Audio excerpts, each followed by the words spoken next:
नमस्कार दोस्तों, एक बार फिर से आपका स्वागत है। आपको बता दूं कि भारतीय संविधान की प्रस्तावना के हम बारे में हम पढ़ेंगे। जब भी आप कोई भी ऐसे या निबंध याद करते हैं तो उसमें सबसे पहले प्रस्तावना होती है।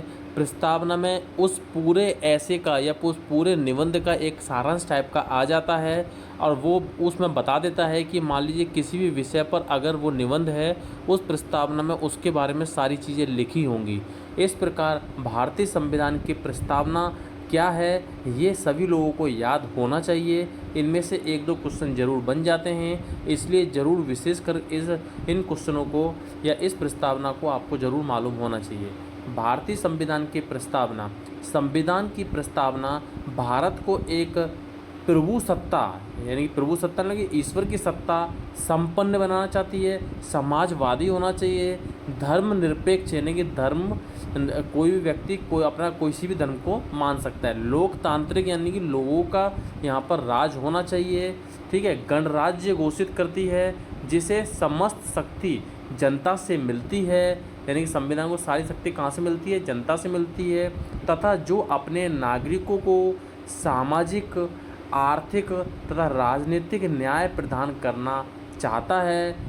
सामाजिक मतलब समाज का, आर्थिक मतलब पैसे से संबंधित, राजनीति मतलब राजनेता राजनीतिक न्याय प्रदान करना चाहता है, या नागरिकों को विचार, अभिव्यक्ति, विश्वास, धर्म व उपासना की स्वतंत्रता प्रदान करने का आश्वासन देती है तथा उन्हें समान स्थिति तथा अवसर प्रदान करती है। इस प्रस्तावना को संविधान की कुंजी कहा जाता है। कुंजी मतलब चाबी की, संविधान की कुंजी कहा जाता है। 1976 में 42वें संविधान संशोधन द्वारा प्रस्तावना में समाजवादी, धर्मनिरपेक्ष तथा अखंडता शब्द जोड़े गए थे। आपसे क्वेश्चन आ सकता है कि भारतीय संविधान की प्रस्तावना में समाजवादी, धर्मनिरपेक्ष और अखंडता शब्द किस संविधान संशोधन द्वारा जोड़े गए थे? तो 42वें संविधान संशोधन 1976 के द्वारा जोड़े गए थे। आप अच्छे से इस लाइन को याद कर लीजिए। संविधान की प्रस्तावना भारत को एक प्रभुसत्ता, संपन्न, समाजवादी, धर्मनिरपेक्ष, लोकतांत्रिक गणराज्य घोषित करती है जिसे समस्त शक्ति जनता से मिलती है तथा जो अपने नागरिकों को सामाजिक, आर्थिक तथा राजनीतिक न्याय प्रदान करना चाहता है। यह नागरिकों को विचार, अभिव्यक्ति, विश्वास, धर्म व उपासना की स्वतंत्रता प्रदान करने का आश्वासन देती है तथा उन्हें समान स्थिति तथा अवसर प्रदान करती है।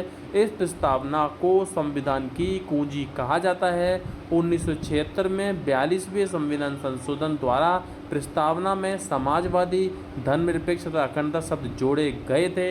आप इन क्वेश्चनों को अच्छे से याद कर लीजिए। नमस्कार।